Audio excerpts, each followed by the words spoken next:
Hello everyone, this is part 22 of Sci-Fi Read Aloud. We're going to read the first half of Chapter 12 today. Chapter 12, Some Figures. A moment after, we were seated on the divan in the saloon smoking. The captain showed me a sketch that gave the plan, section, and elevation of the Nautilus. Then he began his description in these words. Here, Monsieur Arronax, are the several dimensions of the boat you are in. There is an elongated cylinder with conical ends. It is very like a cigar in shape, a shape already adopted in London in several constructions of the same sort. The length of this cylinder, from stem to stern, is exactly 232 feet, and its maximum breadth is 26 feet.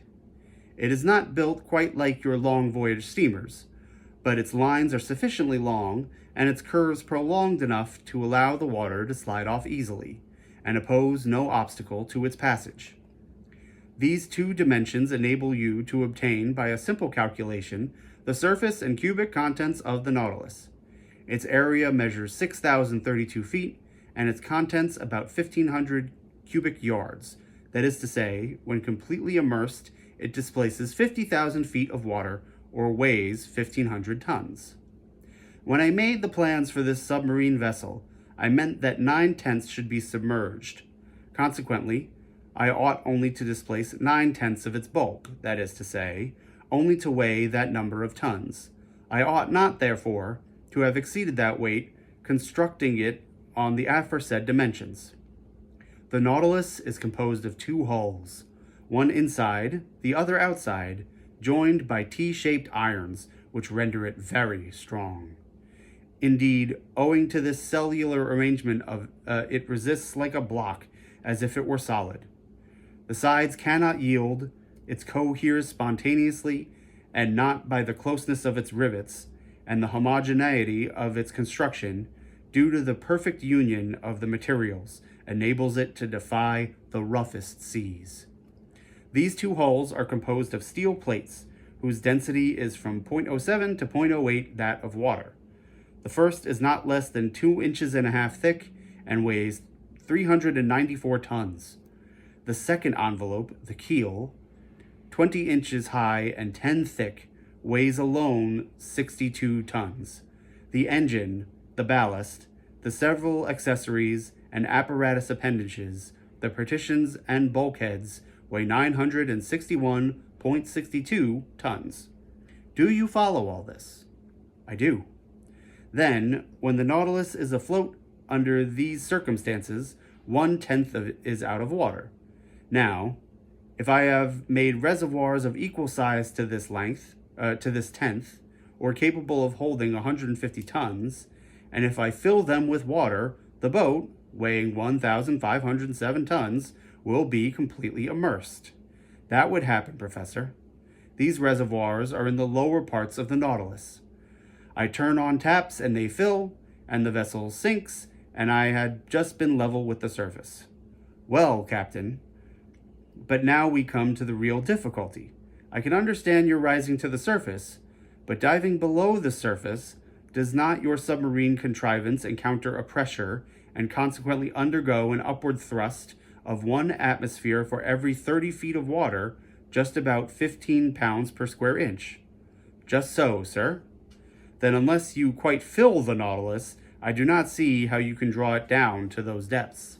Professor, you must not confound statistics with dynamics, or you will be exposed to grave errors.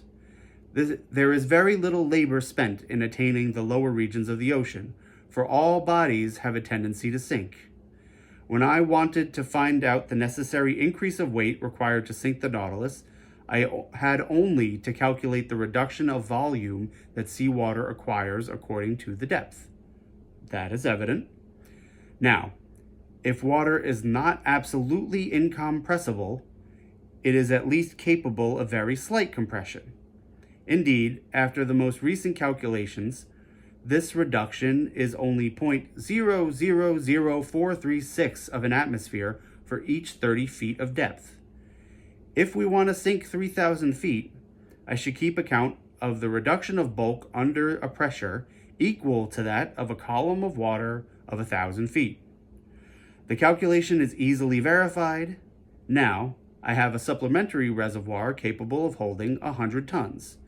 Therefore, I can sink to a considerable depth.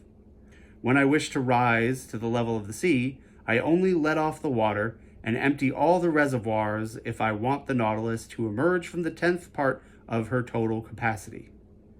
I had nothing to object to these reasonings. I admit your calculations, Captain, I replied. I should be wrong to dispute them since daily experiences confirm them, but I foresee a real difficulty in the way. What, sir? When you're about 1,000 feet deep, the walls of the Nautilus bear a pressure of 100 atmospheres. If then, just now you were to empty the supplementary reservoirs, to lighten the vessel, and to go up to the surface, the pumps must overcome the pressure of 100 atmospheres, which is 1,500 pounds per square inch. From that a power that electricity alone can give, said the captain hastily. I repeat, sir, that the dynamic power of my engines is almost infinite. The pumps of the Nautilus have an enormous power, and you must have observed when their jets of water burst like a torrent upon the Abraham Lincoln. Besides, I use subsidiary reservoirs only to attain a mean depth of 750 to 1,000 fathoms, and that with a view of managing my machines. Also, when I have a mind to visit the depths of the ocean, 5 or 6 miles below the surface, I make use of slower but not less infallible means. Well, what are they, Captain? That involves my telling you how the Nautilus is worked. I am impatient to learn. Thank you, everybody. We'll be back with part 2 of Chapter 12 tomorrow.